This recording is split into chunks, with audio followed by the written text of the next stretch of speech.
Children as hostages.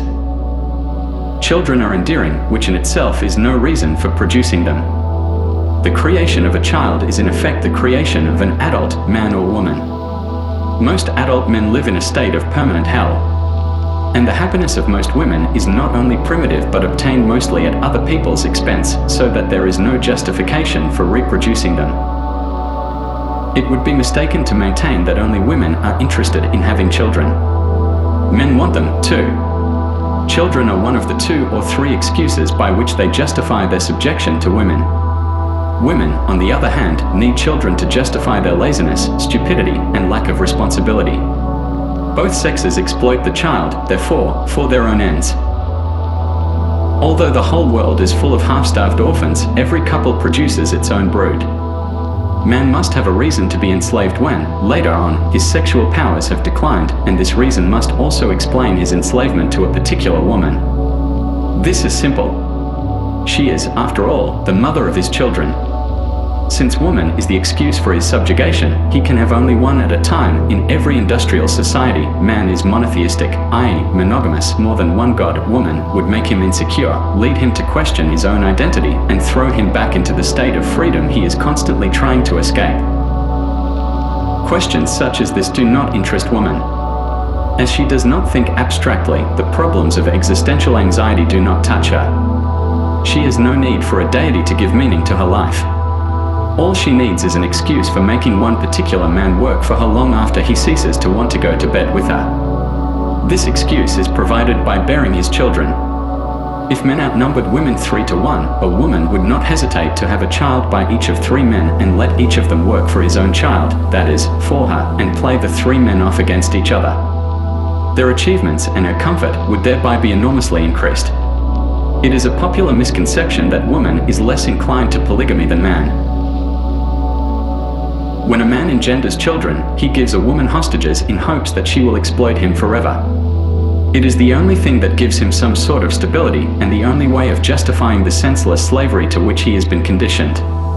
When he works for his wife and child, it is less important that he is supporting 2 particular human beings who do not look after themselves. One will not because she is female, and the other cannot because he is too small. He is working for a system which embraces everything in this world that is poor, helpless, and in need of protection, poor, helpless, and in need of protection as such, and which, so he believes, really needs him.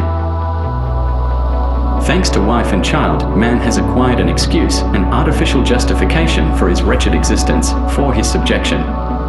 He calls this arbitrarily created system, this holy unit, his family. Woman accepts his services in the name of the family, accepts the hostages he entrusts to her, and proceeds to carry out his desires by binding him ever more tightly to her and blackmailing him until he dies. And whose is the gain? Hers. Both man and woman only stand to gain by having children, otherwise they would not produce them. Man's advantage lies in the fact that he appears to lead a more meaningful life and that he is able to become a slave forever, and woman has all the other advantages. These must be considerable, for any female today has the choice between a professional life or having children, and nearly all of them choose children. This may suggest that women decide in favor of a home and family simply because they love children. But women are not capable of the unconditional love a child should have.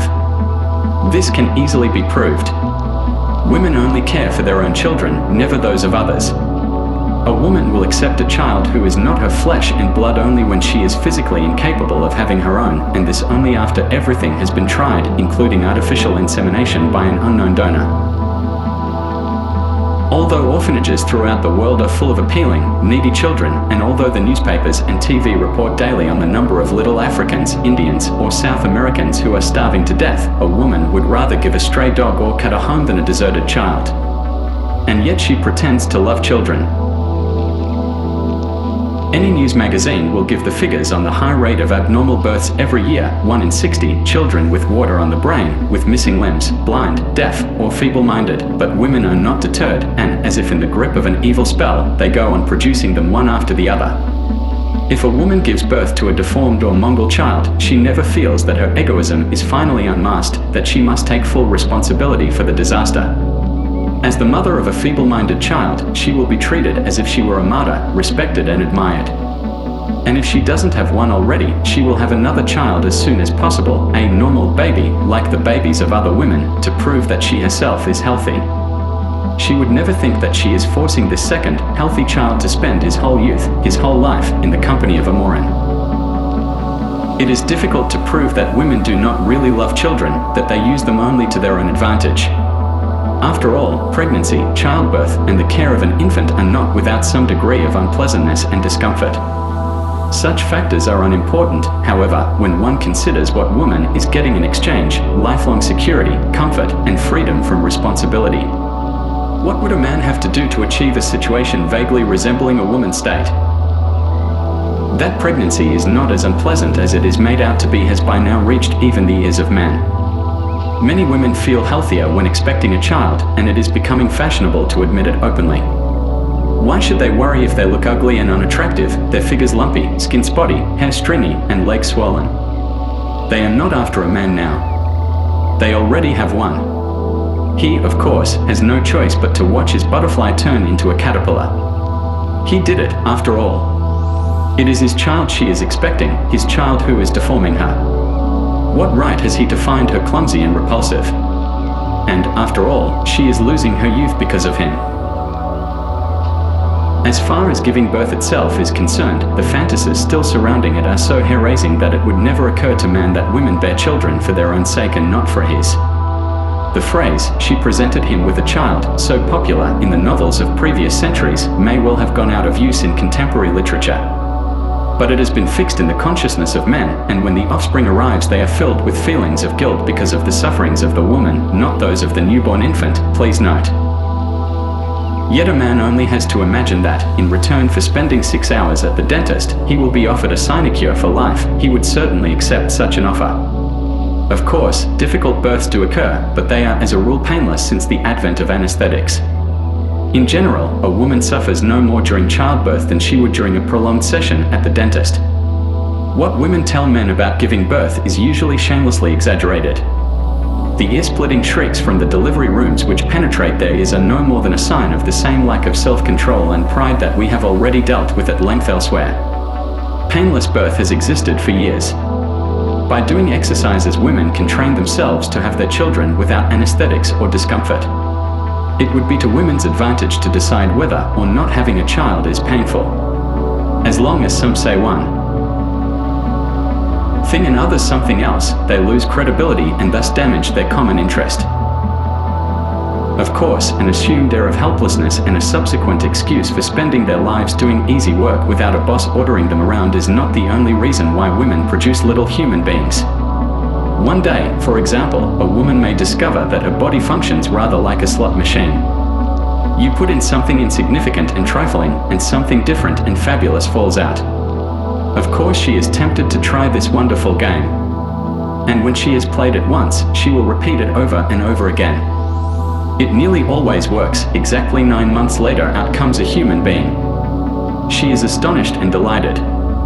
The operation of this slot machine is fundamentally as legitimate as when a person hits another on the head and the latter immediately collapses, simply because it is biologically possible. If each game with a body slot machine did not involve some future effort, she would soon become insatiable. So she draws the line at the point where one more child would increase her workload and decrease her security and comfort.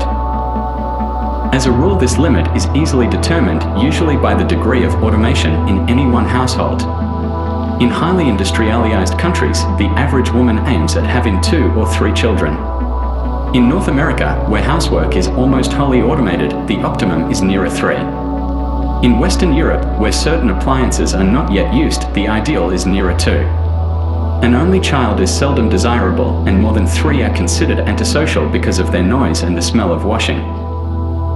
An only child affords no benefits, only disadvantages. The woman never seems as unprotected and tied to her home as she should be. Apart from that, something might happen to the child, possibly when the mother is past childbearing age. Then she would have no excuse left for having things made comfortable for her, and her husband would have no reason to go on working for her alone. Also, an only child has no playmate, and the mother would have to play with him. If there is anything a woman loathes, it is having to play with children. Children are curious about absolutely everything, but a woman has no interests at all except the few idiotic forms of entertainment offered by her house and her own body. With the best will in the world, it is difficult for a mother to enter into the adventurous world of a child. She may have a small repertoire of insipid stock phrases to amuse a toddler. Look who's coming now, but by the age of 2 a child has started to think for himself and woman is left behind. The cliché about the common interests of father and son, father cannot stop playing with his son's model railway, cannot be applied to mother and son, or even to mother and daughter.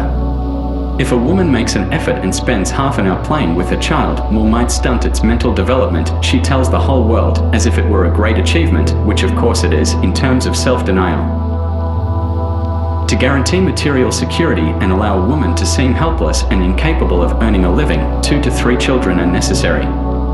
This minimizes the risk of old age without children or grandchildren who prove their respect and love, their gratitude to her for being such a good mother and grandmother. Besides, the children keep each other amused, leaving mother free for superior occupations, sewing, for example, or baking.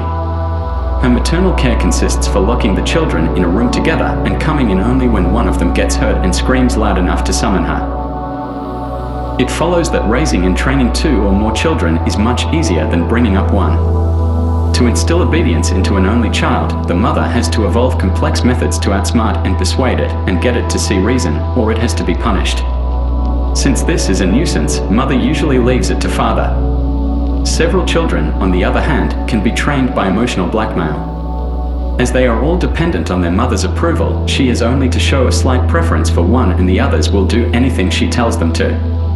Every child lives in constant fear that its mother will withdraw her love and give it to someone else. And if this fear does not create affection between siblings, as if woman would care, it at least increases their competitiveness and performance. Even later, when the children have long since grown up, they will still vie with each other for their mother's respect. The sons satisfy their ambitions in their work, the daughters in the amassing of property. From time to time they all gather together and return to mother. Mother, of course, regards this is a sign of their affection and likes to call the interest her children take in each other's progress a sense of family. On such occasions each renders an accounting of his or her latest acquisitions. But all these advantages hold true when there are only 2 or 3 children. A woman with more than 3, usually because of an oversight on her part or religious beliefs on her husband's, will have plenty to occupy her for a few years, even with the freedom to organize her own timetable and without the responsibility of earning their daily bread. A sense of responsibility as far as the children are concerned is, in any case, alien to woman. The increased activity only lasts until the youngest child reaches nursery school age. There is, however, one further small advantage in having a large family: the husband is unlikely to leave before all the children are grown up. A man who leaves his wife with 4 or more children, even if he cannot stand the sight of her a moment longer, is considered almost a criminal in our society. However, by the time the children have started school, most of even a prolific woman's work is done. Once again she has time and money enough to enjoy herself to a certain extent. She will go to the hairdresser, arrange flowers in vases, paint her furniture according to the latest suggestions in women's magazines, and care for her valuable body. In most Western countries, school lasts all day, and in the few places where it does not, men are busying themselves with their customary vigor to change the system. They have established through their research that children who are not exposed to the influence of their mothers for half a day can develop their mental faculties faster and therefore are capable of greater achievements later on. The practical application of this discovery, which women do not consider at all humiliating, after all, they lack man's sense of honor and therefore cannot be offended in this way, is therefore doubly in their own interest. Women's vices. A pile of linen, neatly ironed, lies in the closet. The roast is nicely browned all over. A curl falls in exactly the right place over the forehead.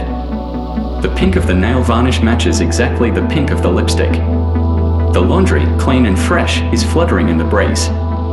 10 pairs of shoes stand clean and shiny in a row. The windows are polished till they make the passers-by blink. Husband went off to work on time. The children are playing in the sun. Everything is perfect, and woman's world is 100% in order. At such time their sense of pleasure and happiness reaches its zenith. And just to make sure this exhilaration lasts, a woman will quickly bake another cake, water the rubber plant near the living room window, or get on with knitting a sweater for her youngest child. Those who do not work have very different pleasures from those who do. A woman does not laze around on a couch surrounded by newspapers. Man's idea of idleness is quite different, and that is why she appears so industrious to him. A woman does not want to stay at home just to rest. What is she, after all, to rest from? But she is addicted to pleasure, and she needs time for her pleasures. And what are they? Baking cakes, ironing the laundry, making clothes, cleaning windows, curling her hair, painting her toenails, and sometimes even, and we will come to this later, doing a little shorthand and typing. And just to make sure that no one recognizes the fact that for her all this is pleasure, she calls these pleasures housework. She is only indulging in orgies of personal hygiene to please her partner. And if one of her silly little pleasures is to sit at a desk in an outer office, translating ready-made thoughts, ready-made since they are provided by professional men, into a visual medium, well, let her call it stimulating mental work. In this way woman and her coterie indulge in a great, permanent party and live in a world of freedom and rationalized happiness, removed from any responsibility. They occupy a realm man would never dare to dream of, a world he believes to be the domain of hippies, a life to be found, perhaps, in the carefree South Sea Islands, but never so close to home. Of course, there would be nothing to object to in these harmless orgies of pleasure if only men recognized them for what they really are. But it is a pity that they ruin their own lives believing that women's lot is worse. It is quite impossible for a man to imagine that this represents happiness to the opposite sex.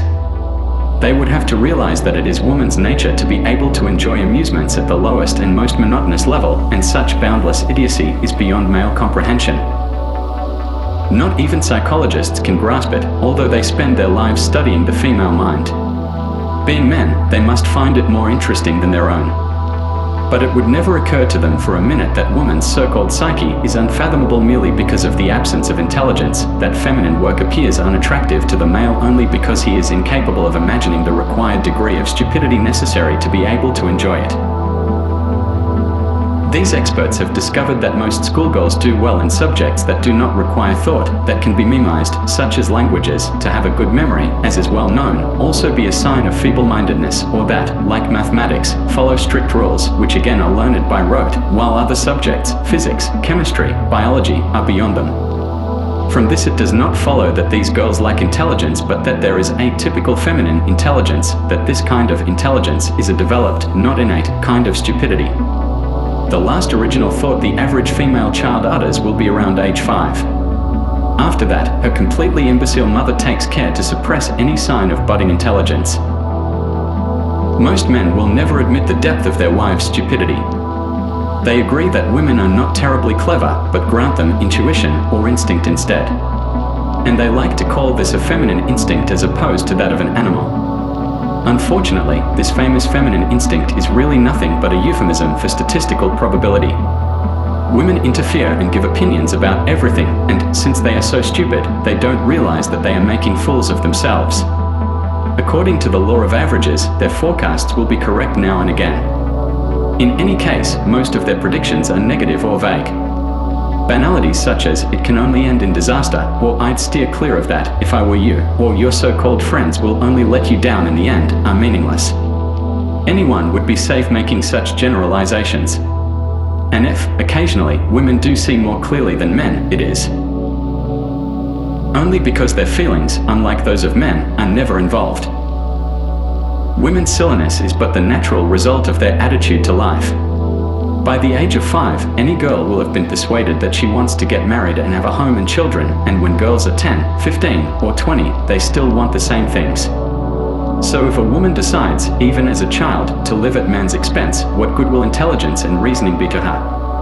She must keep her mind free for her future man, otherwise she could not respond to all his inclinations and interests and praise him for them. As a child, how can she determine what type of man she will marry?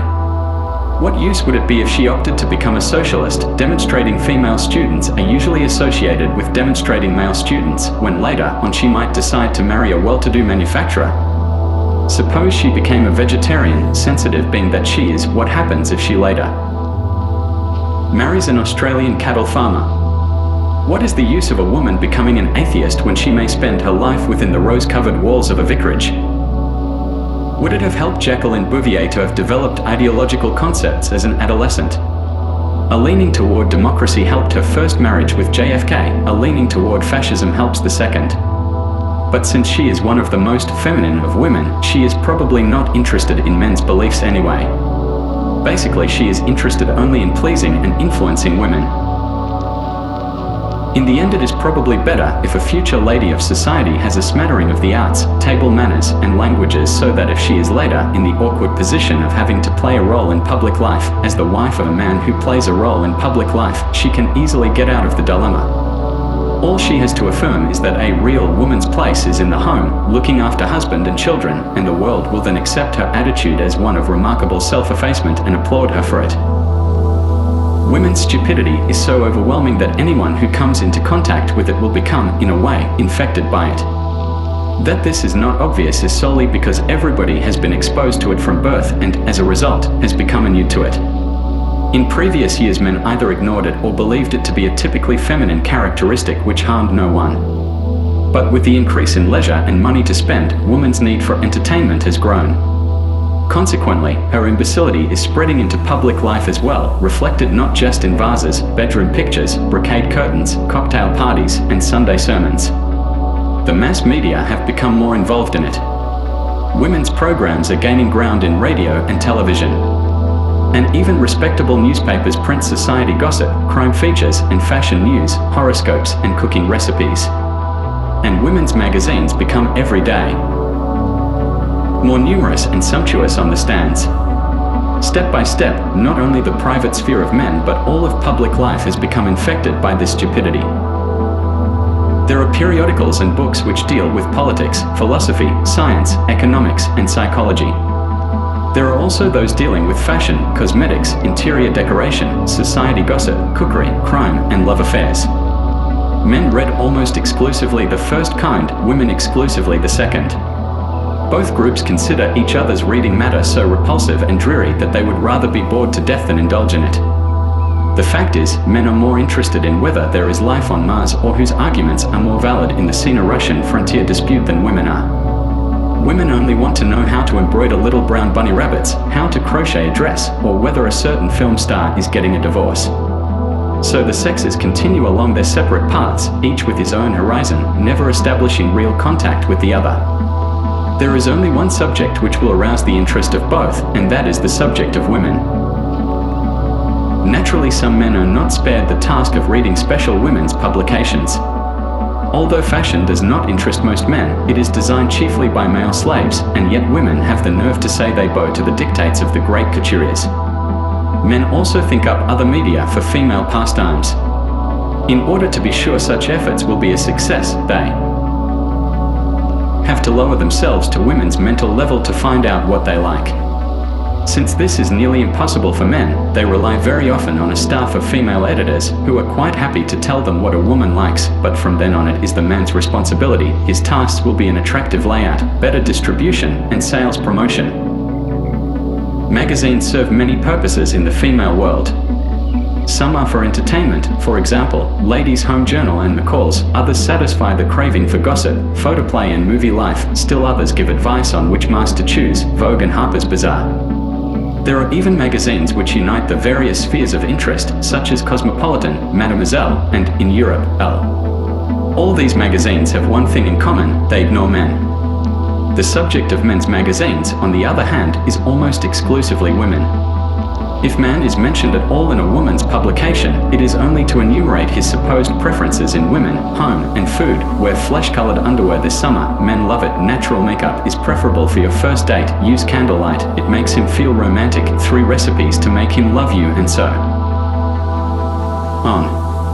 And because such wholesale lists of male preferences can only serve to help women catch and hold any given man, they are really no more than recipes.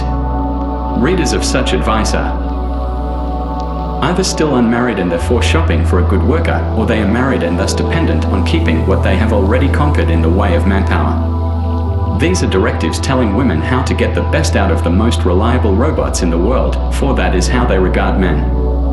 It is not uncommon to see an article entitled, "How to Catch Mr. Right, 10 Hints on How to Keep Him in a Good Mood, and Advice for the First 3 Years of Married Life." There is nothing oblique about articles of this kind. They are as clear and lucid as if they were tips about buying a car or washing and caring for a cashmere sweater. Since the range of subjects likely to interest women is necessarily limited, editors are frequently at a loss for copy. As a result, they have to fall back on the so-called male themes, and since men's interests are so wide, there are plenty of them. These go through a complete metamorphosis to suit female readers, the main rule of which is quite simple: each article must create the impression that it is basically a report about women. For example, an account of the life of a former heavyweight champion must read, "Women ruin me." If a composer is interviewed for an article, he must say at least once that women are his inspiration, that a melody is like a pretty girl, only not quite so beautiful. With skill, even the most unlikely subjects can be camouflaged to appeal to women. One can arouse their interest in the defense budget, providing one dresses up the report as an account of the family life of the Secretary of Defense. It goes without saying that sufficient space must be allowed for pictures of his wife and children. Women will read articles on foreign countries if the passage begins, "I married an Israeli, Japanese, Egyptian, Chilean," provided the wife in question comes from the same background as her female readers. This principle may in fact be applied to any field and is particularly successful with politics. Political topics can be brought to women's notice only if they can be persuaded that the action centers on a woman. The war in Vietnam held female attention only when the press produced the first photos of the legendary Madame No. The problem of Northern Irish Catholics has become interesting to women only since the advent of Bernadette Devlin. No number of articles written about the problems of contemporary Iran helped more toward the understanding of this country than the tragedy of the Baron Soraya. The first political action of any man who seeks power should be marriage to a photogenic woman. One can only guess at the advantages there would have been for Israel or India had Golda Meir or Indira Gandhi been beautiful according to the rigid standards of women. Instead of Grace Kelly or Farah Diba of Iran, their photos would have graced the covers of illustrated magazines. Women would then have read features entitled "The Jewels of Golda Meir" or "Why Indira Gandhi Appeals to Men," and as a side effect the other half of the world, i.e. the rich half, would be told again and again about the crisis in Israel, or would realize that in India hundreds of thousands of children are starving to death, children who could easily be saved for the sums of money spent by women on nail polish and nail polish remover.